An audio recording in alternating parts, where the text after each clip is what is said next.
What's up mga karota? Pupunta tayo ngayon sa M4 Moto Shop. Pero bago yon, papagas muna tayo. Umuulan guys.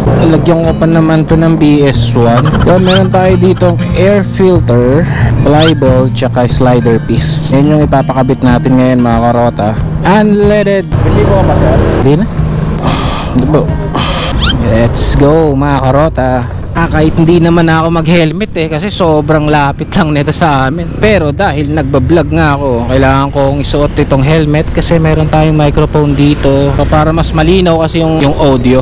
Unlike kapag walang microphone tsaka adapter, sobrang hina ng audio guys. Yun o, sakto wala. Mossing. Palinis pang gilid. Tapos, ito na ikakabit. Mga karota, kamusta? As usual, nandito na naman tayo sa 4M Moto Shop. Sama natin ngayon si Mads Moto. Dahang sobrang busy nila dito mga karota. May ginagawa silang Sniper 150. Clash yung mga fairings, upuan. Nagpalit sila ng front suspension. Ayun, nakakapit na. Ating malapit na mekaniko, hanapin nyo lang siya dito sa 4M Moto Tapos Shop. iwasan nyo. Pag makita nyo, iwasan nyo na. Kahit okay pa yung sigunyan mo, papalitan niya yan. Siyempre, palit si Kunya Lihan Boy. May tagas. Ang tagas yan, kita mo na ano. Doon, meron ditong oil seal mga karota. Di ako nakabili nun Hindi na lang, meron dito. Salamat na rin. Salamat na rin yung Pero, ating pambelt. kaya pa. Pa yan. Kaya pa yan mga karating taon. Hindi, sa susunod nating maintenance, palitan na natin yung ating pambelt. Ayun guys, palitan na rin yung torque drive oil seal natin So yung ating center spring may grasa na rin Matapon yung grasa dito mga karota sa lining. Guys, ito yung ating air filter. Dumi na. Yan mga karota, bakas na yung mga pyesa natin. Gas muna tayo para iwas kalawang. Sabi nila pag gas daw, nasisira yung wheel seal.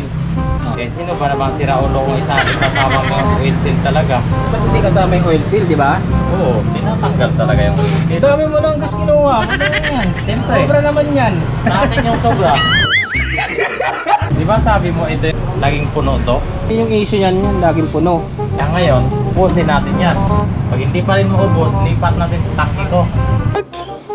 Ito, okay pa naman to. Yan, okay pa yan. Okay pa. May isa pang papalitan. Ano? Driver. Okay. Driver. Tayo dyan, driver. Bukod doon, wala na. Yan, ganyan maglinis si Mads ng panggilid dito, di ba? Parang ano-ano lang. Tapos lagay sa, para magiging pansit bilao. Yan, nilalako niya yan mamaya. Galingan mo Mads kasi naka-vlog ka Pag nasa video talaga, galingan natin. Pero pag hindi naka-video, wag na. Isang oras na siya dyan guys. Sinisip niya yan talaga. Lilinis na yan. Dito kayo magpagawa ng CVT nyo. Isang oras na yan gagawin. Yan lang Ikaw na lang yung maiinip. Wala ka na magagawa sa buong araw mo. Dito ka na lang. Solid ba to? Nyari day off mo. Nandito ka na magde-day off. Sa shop nila. Yan na yung result sobrang linis niyan. Isang oras. 30 minutes. Dito, isang oras. Ilang minuto yan? 10 minutes backlit. Tinalo ni RSLC ang linis, no? Pwede pa yan, no? Pwede pa yan. Solid din, boy. Mads, huwag mo masyadong galingan, Mads. Baka tumami customer mo dito. Galing mo pala dyan Hindi ko alam Yan.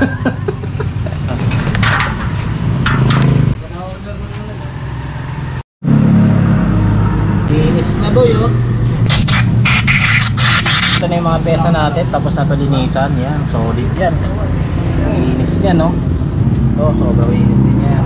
Yun, no? Gamit natin ngayon mga karota yung motor ni Mads, Honda Click 125. Bibili tayo ng fully oil seal. Wala pala, out of stock pala sila doon. Punta tayo dito sa may shop, malapit din sa amin to. Malapit din sa may Gibo Machine Shop.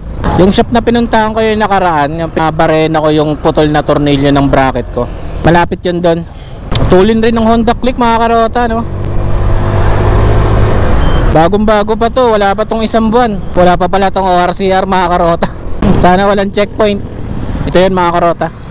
Sana meron ditong fully oil seal.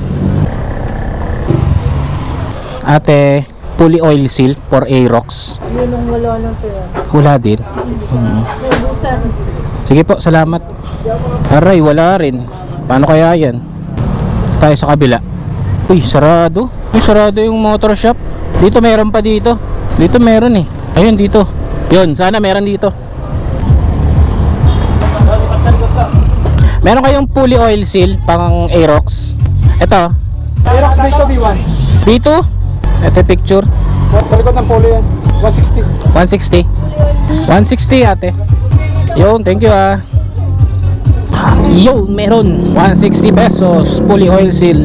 Balik na tayo sa 4M Moto Shop. Let's go.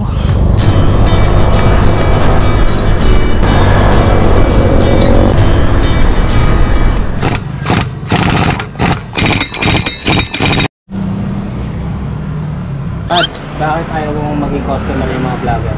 Kasi pag vlogger yung customer kasi, yung mga hindi sinusundot, dapat masusundot talaga kasi may video eh. May video no? Oo. Kaya tipong kaya ng 5 minutes, magiging 3 hours. Dapat sinusulit lagi eh. Bawat gawa sulit. Sulit no? Oo, yung mga dumi dapat tinatanggal talaga. Ayun o, crankcase cover natin guys, ang linis. Dapat din na yung kasama sa paglinis pag CBT eh. Yes, yun, Dahil vlogger, ayun, tama talaga. Huwag kayo iiyak. Yun, so shoutout sa lahat ng mga vloggers yan. Dito kayo magpagawa. Solid.